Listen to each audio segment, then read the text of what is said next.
If you don't have a vision of where you go, and if you don't have a goal where you go, you drift around and you never end up anywhere. I mean, as you know, I was born in 1947 in Austria after the Second World War.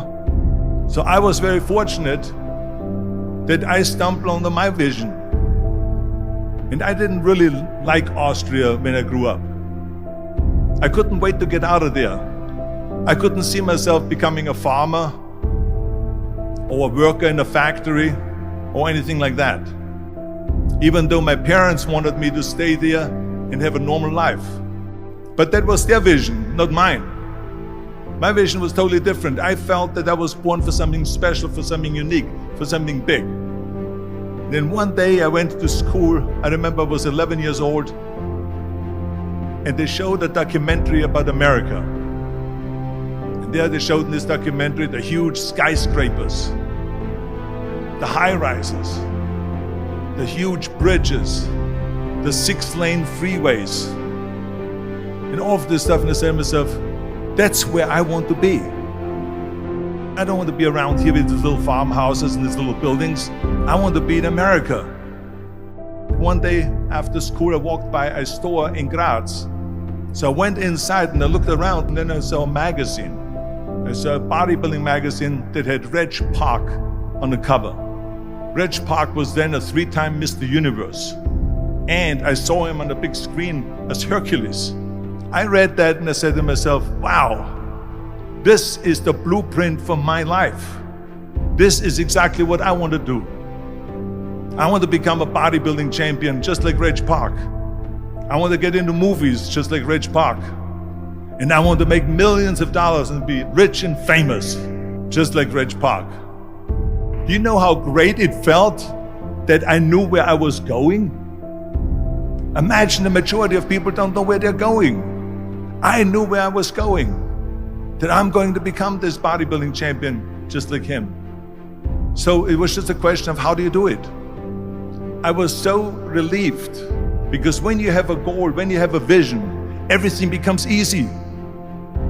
So people always ask me, when they saw me in the gym in the pumping iron days, they say, why is it that you're working out so hard? 5 hours a day, 6 hours a day, and you have always a smile on your face. And I told people all the time, I said, because to me, I'm shooting for a goal. In front of me is the Mr. Universe title. So every rep that I do gets me closer to accomplishing that goal, to make this goal, this vision turn into reality. Every single set that I do, every repetition, every weight that I lift will get me a step closer to turn this goal into reality. So I couldn't wait to do another 500-pound squat. I couldn't wait to do another 500-pound bench press. I couldn't wait to do another 2,000 reps of sit-ups. I couldn't wait for the next exercise. With the age of 20, I went to London and I won the Mr. Universe contest as the youngest Mr. Universe ever. And it was because I had a goal. So let me tell you something, visualizing your goal and going after it makes it fun. You got to have a purpose no matter what you do in life. You got to have a purpose. 74% hate their job in America. Now this is not much different when you come to Europe. The majority of people don't like what they're doing, because they're really not doing it because they didn't have a goal and they followed this goal. They just aimlessly drift around, and then all of a sudden there's a job opening, so they get that job because you have to work. But then when you work, it's a chore. It's work. It's not fun. So if you think about, only a quarter of the people really enjoy what they're doing in life. That is unbelievable if you think about it. So I felt so blessed that I knew what I was doing. It's like a medical student that studies and knows he wants to become a doctor. You know where to go. And the same thing is also in politics. I remember that in politics, I had a very clear vision that I will be the leader of California. That's as far as I could go, because I was not born in America, so I could not run for president. So being the governor of the 5th largest state